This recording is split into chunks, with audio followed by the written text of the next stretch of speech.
الحمدللہ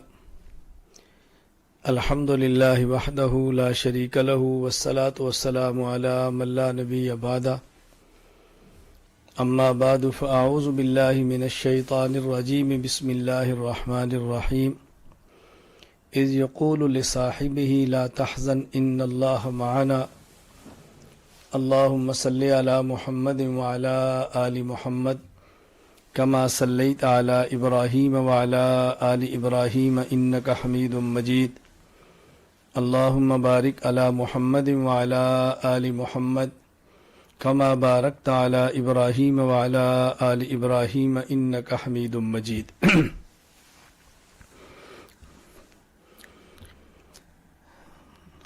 نبوت کے بعد سب سے بڑا مقام اور مرتبہ صحابیت کا ہے.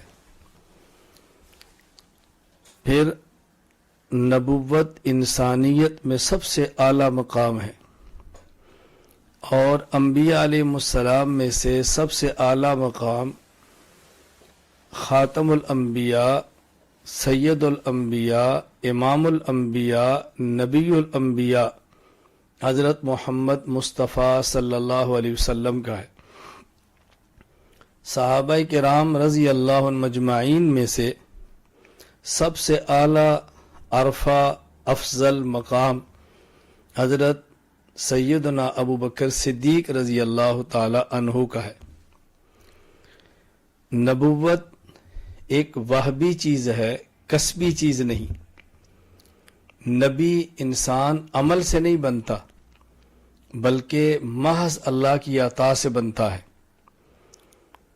نبوت کے بعد سب سے بڑا مقام و مرتبہ یہ صحابیت کا ہے. اس کو اچھی طرح ذہن نشین فرمائیں. نبوت کمالات میں سے کمال علمی کا نام ہے. دنیا میں جتنے بھی کمالات ہیں ان کمالات کا حاصل، ان کمالات کا مجموعہ، ان کمالات کا خلاصہ دو ہیں.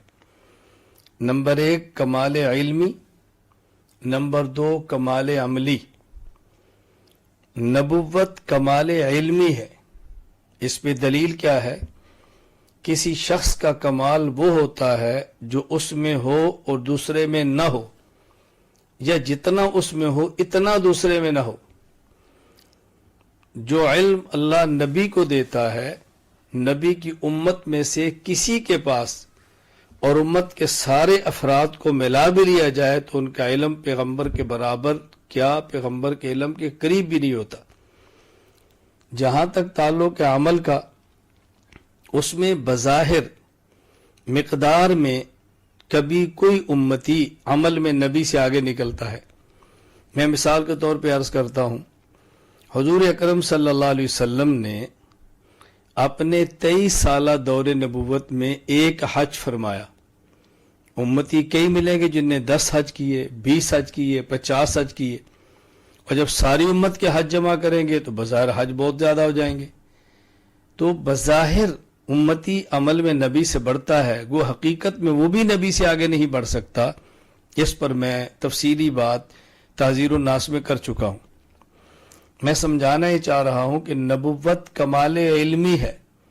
لہذا جس پیغمبر میں، جس نبی میں جتنا علم زیادہ ہوگا، جس نبی کے پاس علم جتنا زیادہ ہوگا، اتنا ہی وہ نبی دوسرے نبی سے افضل ہوگا. قرآن کریم میں ہے تلک رسل فضلنا بعضهم علی بعض. اللہ فرماتے ہیں ان انبیاء اور رسولوں میں سے ہم نے بعض کو بعض پر فضیلت عطا کی ہے.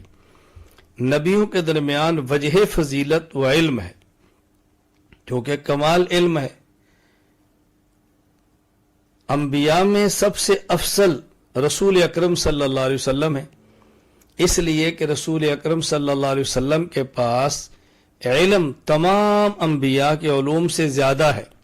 خود آپ ارشاد فرماتا ہے اوتیت علم الاولین والآخرین. رسول اکرم صلی اللہ علیہ وسلم منبع اور مرکز ہیں علوم کا. نبوت کے بعد مقام ہے صحابیت کا. صحابہ کرام میں جو وجہ فضیلت ہے اور صحابہ کرام میں جو وجہ کمال ہے وہ صحابیت ہے. یعنی جس طرح نبوت کمال علمی کا نام ہے، صحابیت یہ فضیلت صحابیت کا نام ہے. یعنی اگر کسی شخص کو ایمان کی حالت میں نبی کی صحبت ملے اور ایمان پر خاتمہ ہو، یہی وجہ ہے جو کائنات کے تمام انسانوں سے انبیاء کے بعد فضیلت کی وجہ ہے.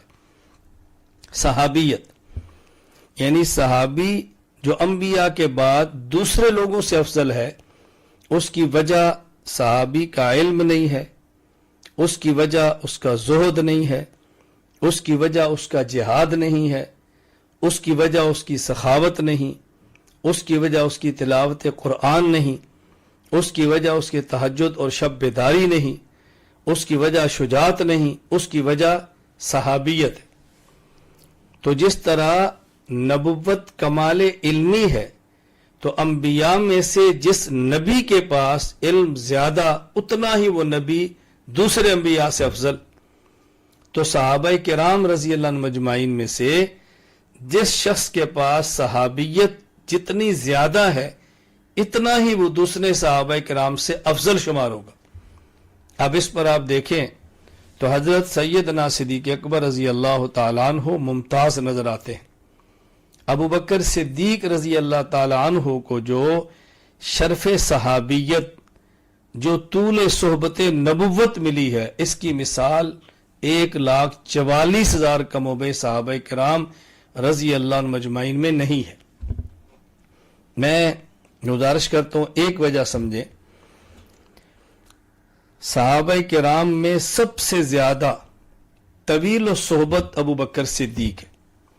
اور رسول اکرم صلی اللہ علیہ وسلم نے اعلان نبوت فرمایا تو سب سے پہلے وہ شخص جو مرد ہے، آزاد ہے اور بالغ ہے، باتیں ذہن میں رکھیں، سب سے پہلے وہ شخص جو مرد ہے، بالغ ہے اور آزاد ہے، وہ کلمہ پڑھنے والا حضرت ابو بکر صدیق رضی اللہ تعالی عنہ ہے.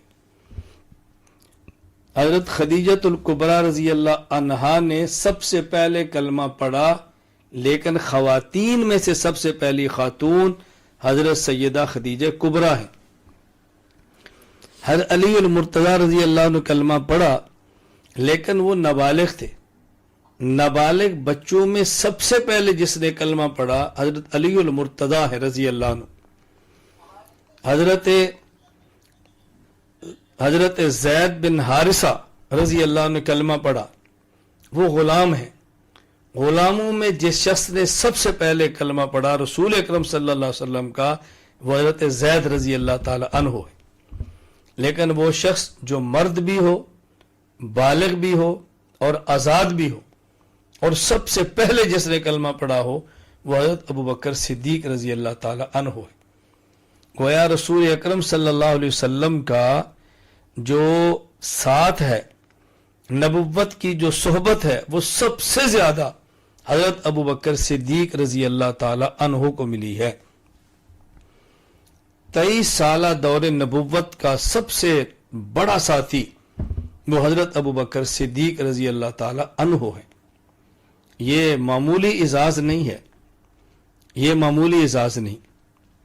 دوسری بات، حضرت ابو بکر صدیق رضی اللہ تعالیٰ عنہ کے والد محترم ابو قحافہ عثمان، حضرت ابو بکر صدیق رضی اللہ تعالیٰ عنہ کے بیٹے حضرت عبد الرحمن، حضرت صدیق اکبر رضی اللہ تعالیٰ عنہ کے پوتے محمد، یہ صحابی ہیں. تو صحابہ کرام میں سے ابو بکر صدیق واحد وہ شخص ہے کہ جس کی 4 نسلوں کو شرف صحابیت حاصل ہے.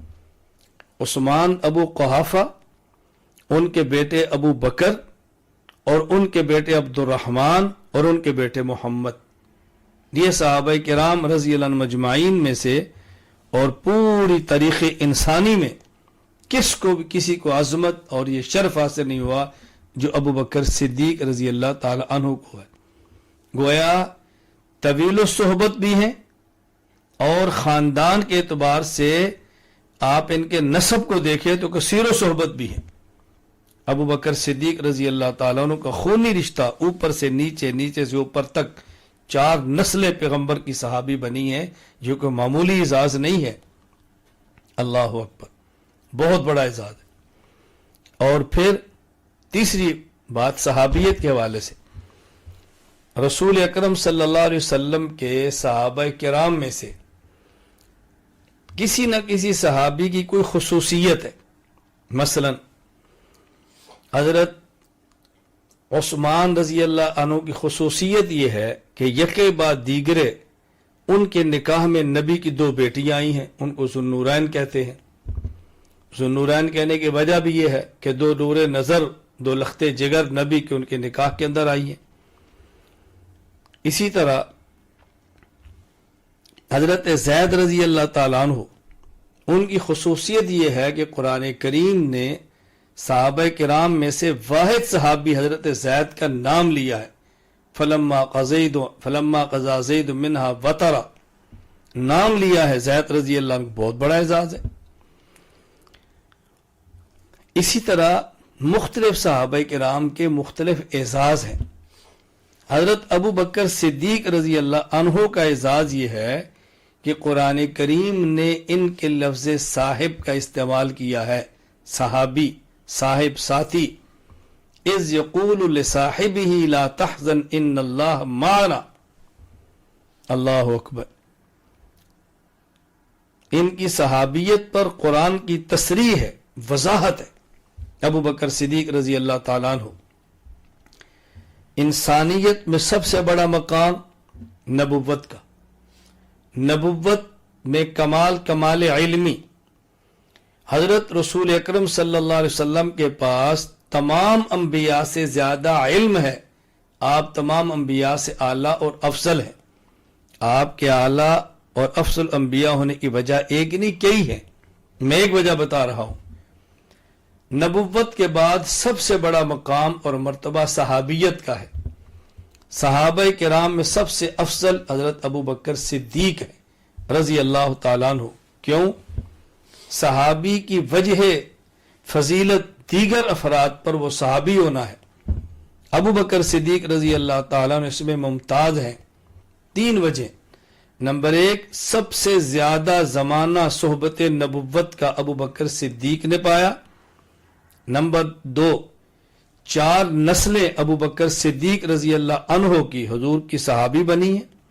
نمبر 3، صدیق اکبر وہ واحد شخص ہے جس کو قرآن کریم نے صاحب کے لفظ صحابی ہونا فرمایا ہے. اس لیے میں کہہ رہا تھا ابو بکر صدیق رضی اللہ تعالیٰ عنہ یہ افضل الصحابہ ہیں، افضل الناس بعد الانبیاء ہیں. انبیاء کے بعد افضل البشر ہیں. ابو بکر صدیق رضی اللہ تعالیٰ عنہ معمولی شخص نہیں ہے. اس کو اچھی طرح سمجھے جو بات میں نے عرض کی ہے. پھر ابو بکر صدیق رضی اللہ تعالیٰ عنہ رسول اکرم صلی اللہ علیہ وسلم کے دنیا سے تشریف لے جانے کے بعد خلیفۃ الرسول ہیں صلی اللہ علیہ وسلم، اور خلیفۃ الرسول بھی بلا فصل ہیں.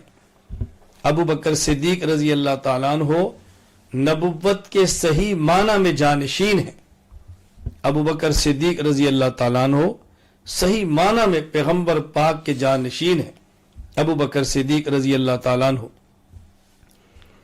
دیکھیے، رسول اکرم صلی اللہ علیہ وسلم کے بعد جو یکے بعد دیگرے صحابہ کرام میں سے خلفاء بنے، ابو بکر، عمر، عثمان، علی رضی اللہ عنہم خلفائے راشدین.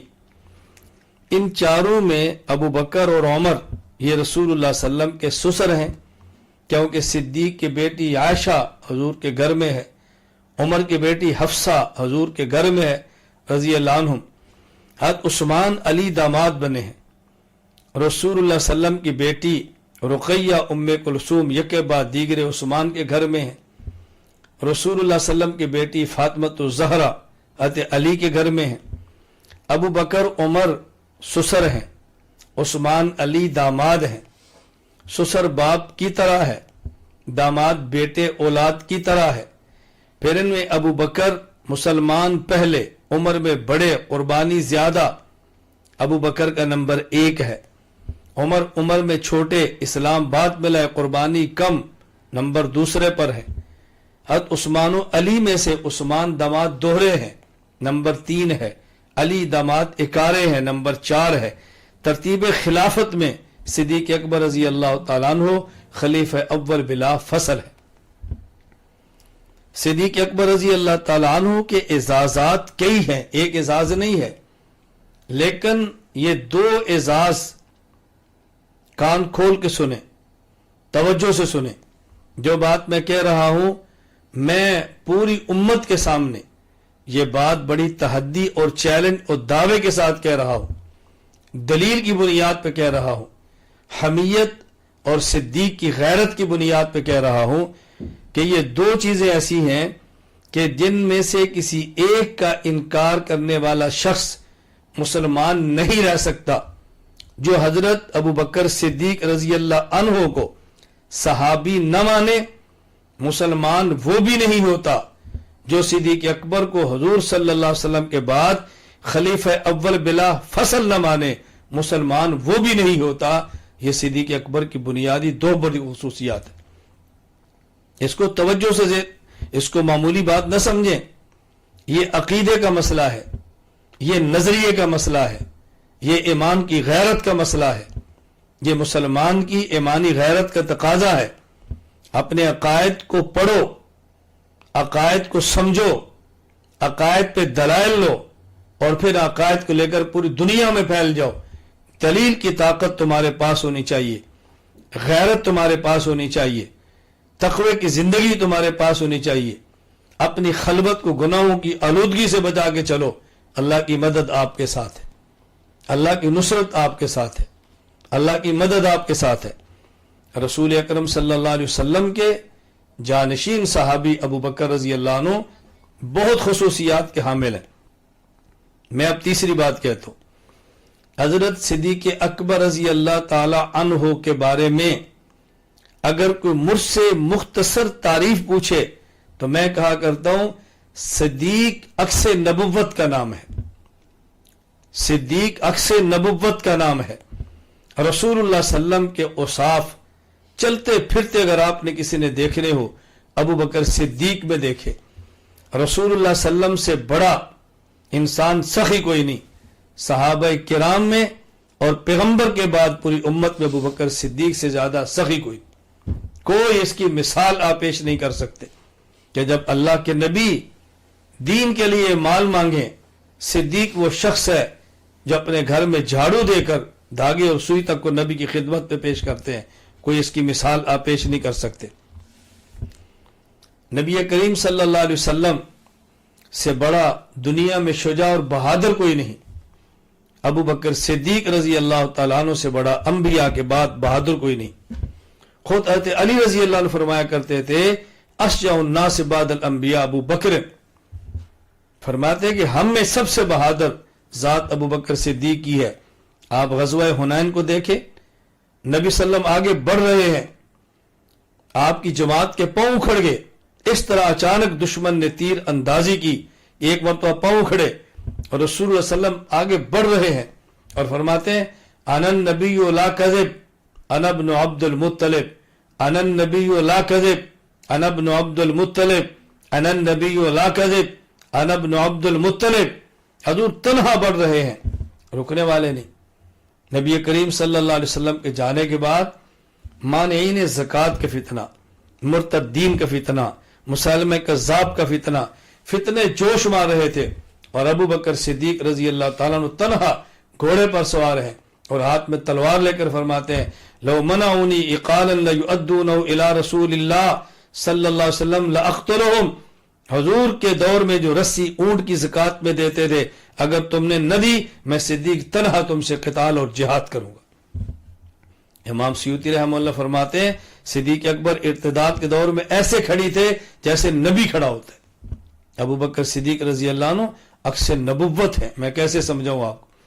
نبی کریم صلی اللہ علیہ وسلم کے ایسے اوصاف کا جو نظارہ تھا ابو بکر صدیق میں نظر آتا تھا۔ سخاوت صدیق میں، اللہ اکبر، نمایاں ہے۔ شجاعت صدیق میں نمایاں ہے اور صداقت ابو بکر صدیق میں نمایاں ہے. اللہ اکبر، نمایاں ابو بکر صدیق میں. آپ جو جو وصف لیں گے ابو بکر صدیق کو ممتاز پائیں گے.